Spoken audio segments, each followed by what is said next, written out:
At 19 years old, Daniel Reeves walked into a bank branch in a strip mall with $87 folded in his pocket and walked out with a piece of plastic worth $50. It wasn't a credit card in any real sense of the word. It was a leash, a secured card backed by his own cash deposit, charging him 29% interest to borrow money he had already handed over. The teller smiled politely as she slid the application across the counter, but the system behind her smile had already decided what Daniel was worth in that moment. Nothing. No history, no leverage, no name the algorithms recognized. This is how the credit card industry treats you at every level, from the invisible at the bottom to the invited at the top. And the distance between those two worlds is wider than almost anyone will ever see in a single lifetime. Level 1 begins where Daniel began, the credit invisible, the thin files, the unscored. There are roughly 45 million Americans living in this tier at any given moment, and the financial system does not see them as customers, but as risk to be priced. Their entry point is the secured card, where the cardholder deposits $200 or $500 of their own money and is granted a credit line of exactly that amount, then charged anywhere from 24 to 29% APR for the privilege of building a score. Store cards live in this same basement. Fingerhut, Credit One, Mission Lane, Milestone, names most middle-class consumers will never recognize, with annual fees between $75 and $99 on a $300 limit before a single purchase is made. The average first-year interest paid at this level is $143 on balances that rarely exceed $400. Daniel was not a customer here, he was collateral. Every late payment was a fee, every fee was a profit center. Every profit center had a name on a quarterly earnings call.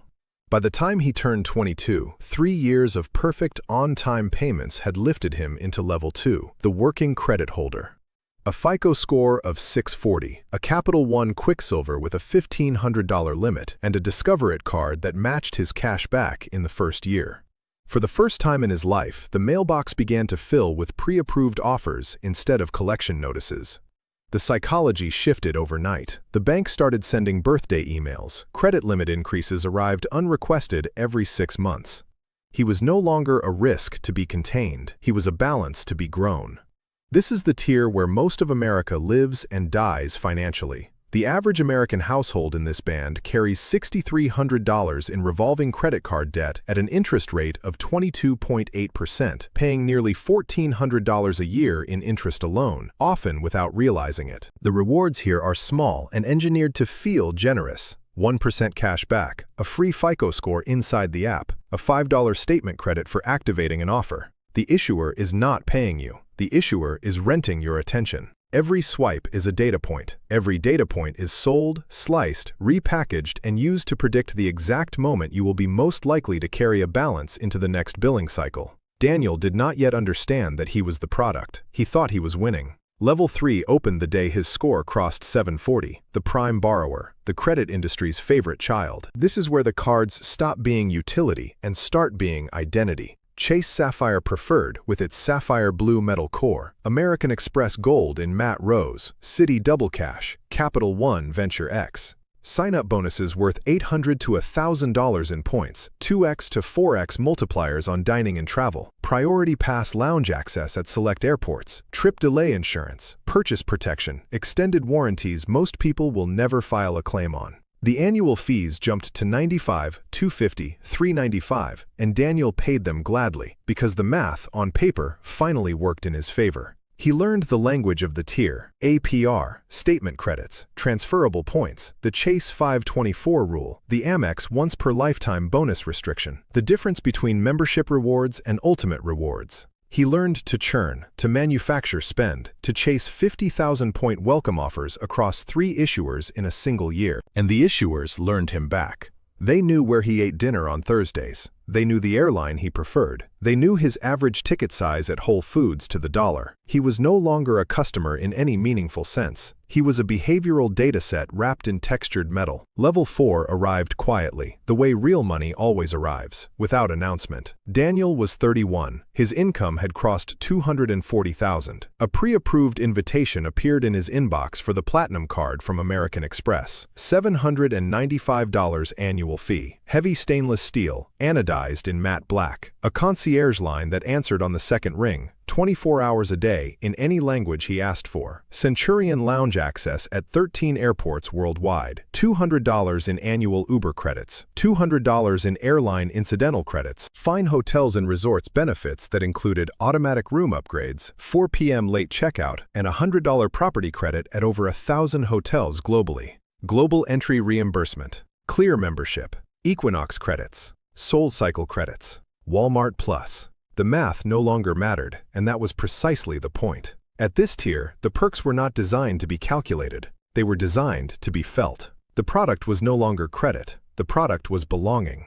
A dedicated relationship manager named Elise emailed Daniel before his wedding anniversary to ask if she could arrange anything special. She knew the date because the algorithm had told her, and the algorithm had told her because Daniel had been carrying the card long enough to become a profile. The issuer was no longer charging him to use the card. The issuer was paying him, in soft currency, to keep it in his wallet. Level 5 is where the public-facing tiers quietly end and the private banking tiers begin. By 36, Daniel's net worth had crossed $4 million. He was offered the JPMorgan Reserve card, formerly the Palladium, issued only to private bank clients with at least $10 million in deposits and managed assets at the firm. Solid Palladium and 23-karat gold construction. No preset spending limit. A relationship banker assigned to his household, not his account. He looked at Citigold Private Client, where the card was metal, but the real product was the banker in Midtown Manhattan who returned calls within 9 minutes. He looked at the invitation-only Goldman Sachs Apple Card variant whispered about on private wealth forums. Foreign transaction fees vanished. Authorization holds on luxury hotels were waived before he checked in. Customer service was no longer a call center in Manila reading from a script. It was a single human being in a corner office who knew his children's first names, his dog's name, the city where his mother lived. The cards in his wallet were no longer plastic. They were anodized titanium, brushed palladium, laser-etched with serial numbers that did not appear on any public registry. And the issuers no longer marketed to him through email campaigns. They marketed to him through dinner invitations, golf outings, and private viewings of art the public would never be told existed. And then, finally, Level 6, the Centurion Black Card. American Express does not advertise it. There is no application page. You cannot opt in, sign up, request a callback, or talk to a representative about it.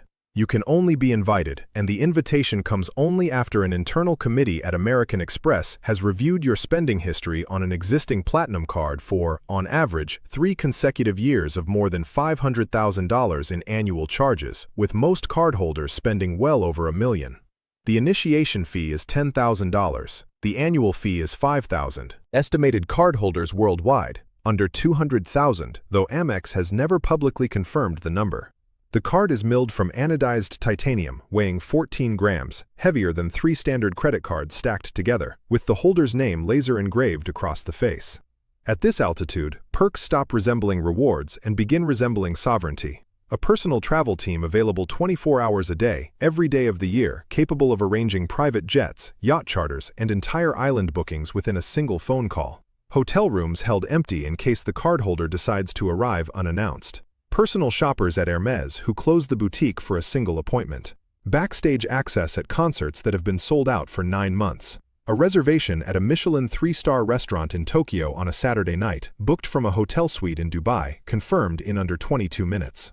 Daniel was now 38 years old. His net worth had quietly crossed $10 million, and the card in his wallet was no longer something he carried, it was something that carried him. He was no longer being treated by the credit card company. He was being courted by it, monitored by it, anticipated by it, and softly, invisibly, owned by it. And somewhere, in that same strip mall bank branch in a town he had not driven through in 19 years, a different 19-year-old was sliding $87 across a counter, walking out with a $50 piece of plastic, beginning the exact climb Daniel had begun 2 decades earlier. The card in that young man's wallet weighed less than a single gram. The one in Daniel's weighed nearly an ounce. The system between them had never changed, only the side of the counter you were standing on, and the price the system was willing to charge you to keep standing there.